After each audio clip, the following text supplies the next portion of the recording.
Realizamos una nota con uno de los invitados a este inicio de la jornada de reflexión que está realizando el Movejupa, y el primer invitado fue Héctor González, quien estuvo en esa época de los militares, en donde tuvo una vivencia muy particular.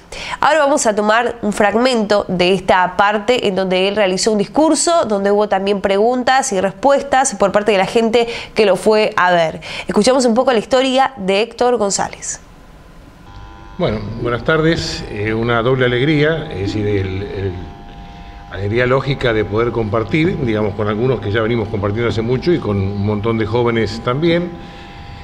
Y la otra alegría, ya digamos como homenaje a nuestros muertos, el poder estar vivo para poder compartir esto con ustedes. Normalmente sucede que cuando uno se pone a contar estas cosas que tuvo que saldar día a día,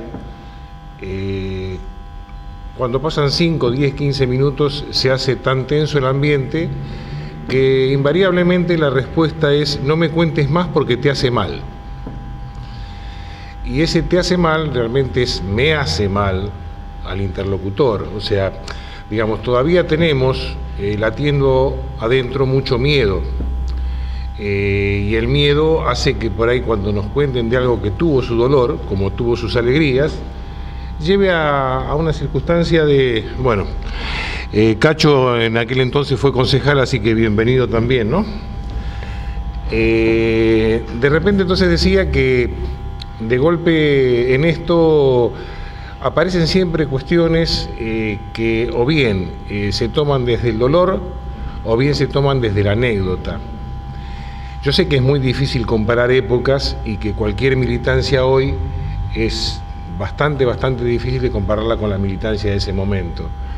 Pero hay un elemento que es fundamental, que es el elemento que trastoca todo, que la militancia en ese momento fue marcadamente juvenil como es ahora.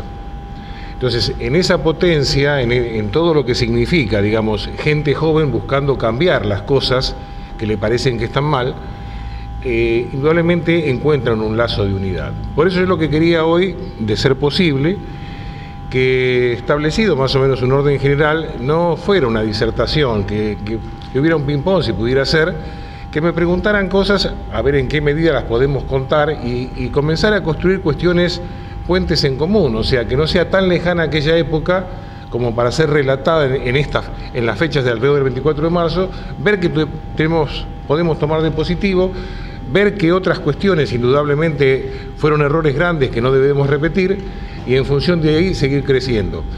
No solamente, digamos, desde la juventud, sino desde lo que significa esta ciudad, digamos, como la ciudad que nos vio nacer o crecer, tener nuestros hijos. Entonces, de alguna manera ese es el planteo. Hubo coberturas que normalmente se producen siempre alrededor de esta fecha y invariablemente ponen como que este tema quizás es solo militar, era necesario, digamos, algún poder más fuerte, algún poder que permitiera que los sectores que de alguna manera eran progresistas o que querían cambiar la distribución del ingreso, que querían una mejor vida para aquellos más desposeídos, indudablemente ya no alcanzaba con la represión de un gobierno democrático y necesariamente había que caer en la represión de un gobierno militar. Pero a partir de intereses económicos que no solamente fueron los de nuestro país. O sea, simultáneamente con el golpe en nuestro país se había producido unos años antes el golpe en Bolivia con Banzer, previamente con Pinochet en Chile, en Uruguay tomó una forma más democrática a través de Bordaberry, pero indudablemente era una cuestión que no era solamente de la Argentina, y si uno piensa que todo el sur de Latinoamérica tenía gobiernos militares con esta característica, era porque respondían claramente no solamente a un tema militar, sino a un orden económico que se quería imponer y que ya no bastaban los gobiernos democráticos como para mantenerlo. Ese es un eje, de alguna manera, para no dejarlo solamente en el gobierno militar y decir que 4 o 5 militares una noche se levantaron mal y produjeron esto. Lo otro es, digamos, un montón de gente dice en Punta Alta no pasó nada.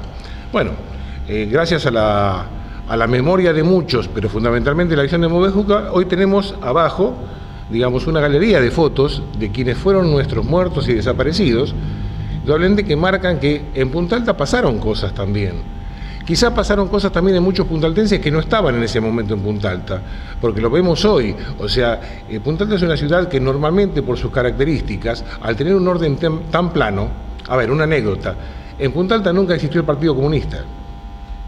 Creo que es índice de algo, ¿no? ¿Qué significa esto? Que de repente, para los desarrollos particulares de cualquier sector de la política, Punta Alta no es un terreno fértil. Hay que ser bastante bueno para desarrollarse en Punta Alta. Los compañeros que tenemos de otros lugares del país nos dicen que directamente el que se desarrolla en Punta Alta luego es un cuadro político en cualquier lado. Y ha pasado. Ustedes ven en las fotos, y muchos de estos compañeros no fueron muertos y desaparecidos en Punta Alta. Fueron muertos y desaparecidos luchando por cambiar el mundo, pero en otro lugar, por estudio, por trabajo, por lo que fuera. Pero en Punta Alta pasaron muchísimas cosas desde el 24 de marzo, digamos, donde muchos compañeros fueron momentáneamente desaparecidos, algunos luego de ellos fueron desaparecidos del todo, fueron detenidos y algunos liberados, pero desde el mismo 24 de marzo y a lo largo de todo el año 76, inclusive el año 77. Y amén de eso, de si pasaron o no pasaron cosas, era una cuestión que se veía venir rápidamente, se veía desde la violencia. Los militantes populares les pasaban estas cosas, todavía no había detención. No había detención, había algunas desapariciones y algo habrá hecho, algunas muertes y algo habrá hecho, y la ciudad tratando de que eso no lo salpicara. Escondían muchos de nuestros familiares que el hijo pensaba o hacía algo en el sentido de una situación progresista o revolucionaria, como podía ser llamada en ese momento. Entonces, todo esto de alguna forma lo que pretende es que aquellas cuestiones que por ahí repetimos, aun aquellas que nos parecen que son verdades, nos vayamos atreviendo a cuestionarlas, pero cuestionarlas desde cierta opinión múltiple, no porque me dijo este o me dijo el otro o este opinaba así, y por ahí tenemos una cierta amistad o un cierto afecto por el que está hablando, y luego repetimos. Fundamentalmente en los jóvenes esto es lo peor que puede pasarles. Los jóvenes tienen que cuestionar las cuestiones y pararse en una actitud realmente de que esta situación no me gusta, no la veo del todo clara y vos tenés el deber de aclarármela porque sos un poco más grande o porque viviste esto. O porque si no lo viviste, al menos estuviste cerca de los que vivieron.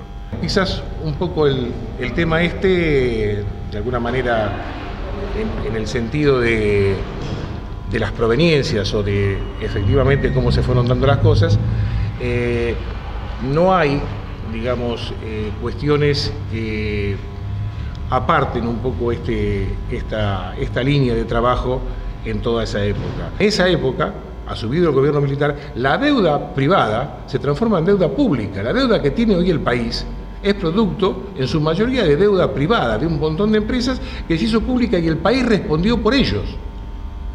Entonces, si eso no es satisfacer intereses que son dominantes, que no son los del pueblo, indudablemente estamos bastante equivocados.